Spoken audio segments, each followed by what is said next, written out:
2012, Institutul Revoluției Române a desfășurat o serie de conferințe sub titulatura Revoluție versus lovitură de stat. Practic, de la apariția cărții lui Alex Mihai Stoinescu, Istoria loviturilor de stat în România, această idee a unei conspirații în decembrie 1989 cu ajutor sovietic, sau mai bine zis, mai mult decât un ajutor sovietic, pur și simplu o creație sovietică, este folosită pentru a denigra un moment istoric pe care dumneavoastră ați avut ocazia să-l retrăiți prin mărturii de celor care probabil că au fost agenți secreți sovietici, probabil, o să vă lămuriți simt că v-ați lămurit, dar dincolo de acest lucru este un instrument în lupta pentru delegitimarea celor care în 1989, în decembrie, au luat puterea. Din punctul meu de vedere, ca istoric, modul în care au gestionat puterea, modul în care au gestionat libertatea, este un alt subiect de istorie și se poate face o analiză separată, se pot scrie foarte multe lucruri despre ce a făcut Ion Iliescu, Dumitru Mazilu, Gelu Voican Voiculescu. Dar nu cred, cel puțin personal și, mă rog, cercetarea noastră dovedește aceste lucruri până acum, nu există o dovadă certă și nu numai o dovadă certă. Deci este ca și cum ai accepta ideea că Revoluția Română a fost fapt un complot internațional și că masele de oameni care au ieșit în stradă au fost manipulate de cine? De niște agenți pe care le-am descoperit sau pe care securitatea ne-a descoperit. Deci, într-un la Sintama Frunta Sărbării Naționale, era în memoria colectivă, era în gândurile anumitor personalități ale Revoluției Române și ca atare s-a impus foarte ușor.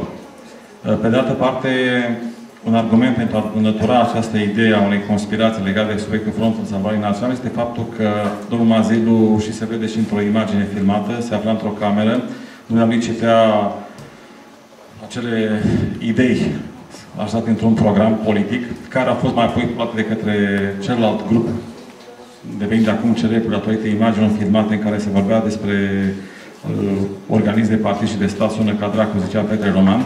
Și, practic, în clipa în care ideile domnului Mazilu devin parte componentă 91-99% a ceea ce a fost comunicat către țara al Consiliului Frontului Sărbării Naționale pe 20 decembrie, veți regăsi acolo articolul 1, un lucru foarte important.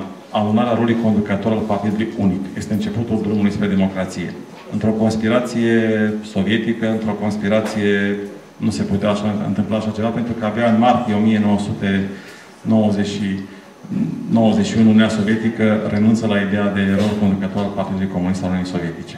Deci a fost, avant la letră, ceva deosebit. Nu se poate. Precum și domnul rector universal, dr. Ion Bucur, de la Universitatea București, Facultatea de Istorie și colegul nostru la Institutul Revoluției Române.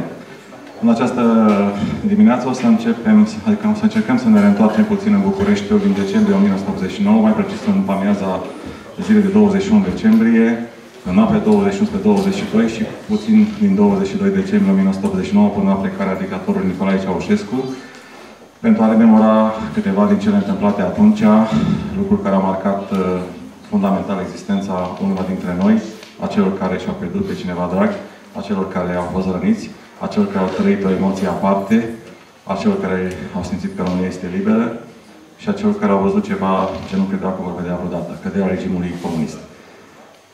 De acord, domnului profesor Ion Bucur, în care să vă puteți câte ceva. Mulțumesc.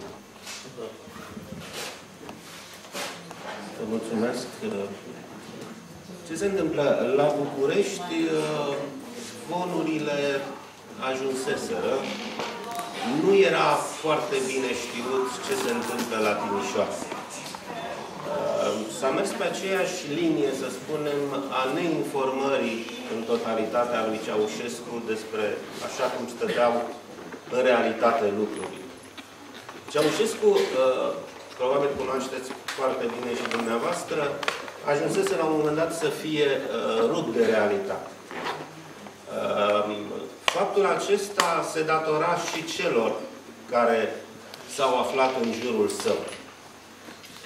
De-a lungul celor 20 și mai bine de ani, în 1965, probabil știți, el venise la putere, la conducerea Partidului Muncitoresc, atunci român. La puțin timp a urmat Congresul al doilea, în urma căruia a transformat Partidul Muncitoresc în Partid Comunist. Iar Republica Populară Română a devenit Republica Socialistă României. Dacă citiți statisticile din 1989, veți vedea că comparațiile se fac cu acest an 1965. Probabil cunoașteți și dumneavoastră că perioada aceasta în care Ceaușescu pur și simplu a domnit, el a instaurat un gen de dinastie.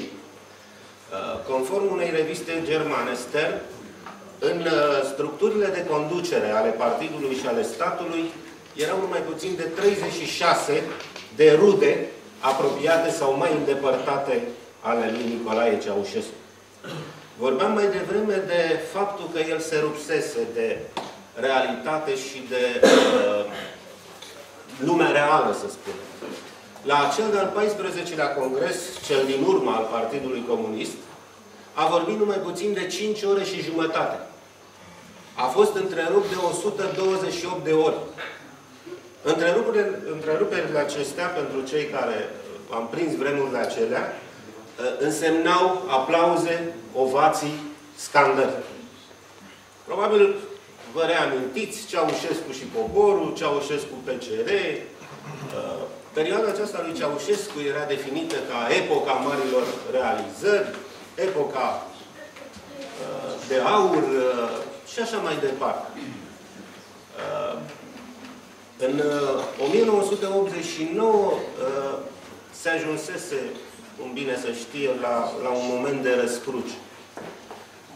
Ceaușescu încă nu credea sau nu concepea că va fi înlăturat de la conducerea partidului și implicit de la conducerea statului român. Nu mai mi-amintesc cu exactitate câte funcții avea la acel moment, dar era președintele Republicii, era secretarul general al partidului, era președintele Frontului Democrației și Unității Socialiste. Era, exact cum spune domn profesor, comandantul suprem. Atenție, se pare că el a revenit la formula lui Antonescu. Antonescu s-a numit conducător. El s-a numit comandant suprem. Deci această tendință, să spunem, spre dictatură. Le spuneam, la momentul acela, unul dintre colaboratorii săi apropiați, Silviu Curticianu, cel care a îndeplinit funcția de șef al Cancelariei, din 1975, spunea la un moment dat, în cartea pe care a scris-o după 1990, într-una dintre cele două cărți, spunea despre Ceaușescu, îmi dați voie să vă citez, marea lui dramă, cred că a fost tocmai imobilismul și fanatismul în realizarea idealului în care credea, legate progresiv tot mai mult de cultul nemăsurat al propriei sale personalități. Se vedea statuie, lăsând pentru viitorime o țară bogată și nu vedea, sau mai corect spus, nu vroia să vadă nevoile și suferințele imediate ale contemporanilor săi. Pătimaș fără măsură, rob al ritmurilor înalte de dezvoltare cu orice preț, Ceaușescu devenea pe zi ce trecea tot mai subiectiv, întru toate știutor, înlocuia dialogul cu monologul, ridica la cote aberante cultul personalității, sporea intransigența ideologică, exercitând o presiune de nesuportat asupra conștiinței individuale și colective. Ceaușescu a fost fără îndoială, prin formație, un dogmatic, principiile de bază ale socialismului științific, intrându-i în cap odată pentru totdeauna economie dirijată și așa mai departe. În fine, să revin la momentul 1989, la 17 decembrie, atunci îi se transmite de la Timișoara informații că au avut loc tulburări. Aceste informații se pare că au fost trunchiate. I s-a spus că sunt huligani, că sunt elemente ale, vă aduceți aminte, o parte dintre dumneavoastră, când el pomenea agențiile sau agenturile, pardon, străine și așa mai departe. Și convoacă o ședință a Comitetului Politic Executiv al Comitetului Central al PCR. Inițial a vrut să fie doar o ședință cu biroul permanent. După aceea a convocat această ședință. Stenograma există, ea este publicată în revista noastră de mai multe ori. Avem și o culegere de documente la institut, coordonată de profesorul Carafeteanu, și unde, dacă doriți, găsiți aceste stenograme. Sunt mai multe stenograme ale ședințelor Comitetului Politic Executiv. În această ședință poate fi definită ca o stenogramă a terorii, a represiunii, mai bine zis. Cere forțelor de ordine, forțelor de represiune să intervină împotriva revoluționarilor de la Timișoara. Sigur, el nu le-a spus revoluționari. Aminteam, avea alte cuvinte despre ei. Mai mult decât atât, este celebra scenă, să spunem, a demisiei. Probabil că o cunoașteți o parte dintre dumneavoastră. A cerut mai întâi ca ministrul Forțelor Armate, Vasile Milea, ministrul Forțelor de Interne, Ministerului de Interne, Postelnicu și șeful Securității, Iulian Vlad, să fie demiși. O parte din, nu neapărat n-a fost o opoziție în Comitetul Politic Executiv, o parte dintre membrii mai vechi, mai cu experiență, i-au spus să mai aștepte. Și atunci el îi amenință. Sigur, totul se pare că a fost un joc politic, să spunem. A fost pus la cale, un scenariu. Anunță că își dă demisia. În acel moment, întregul Comitet Politic Executiv, cel puțin așa sunt relatările, se ridică și cer să renunțe la această demisie. Și aici este iarăși un lucru interesant. Au apărut două stenograme ale acestei ședințe. Cea oficială, care are în jur de 19 pagini, dacă nu mai bine, a dispărut.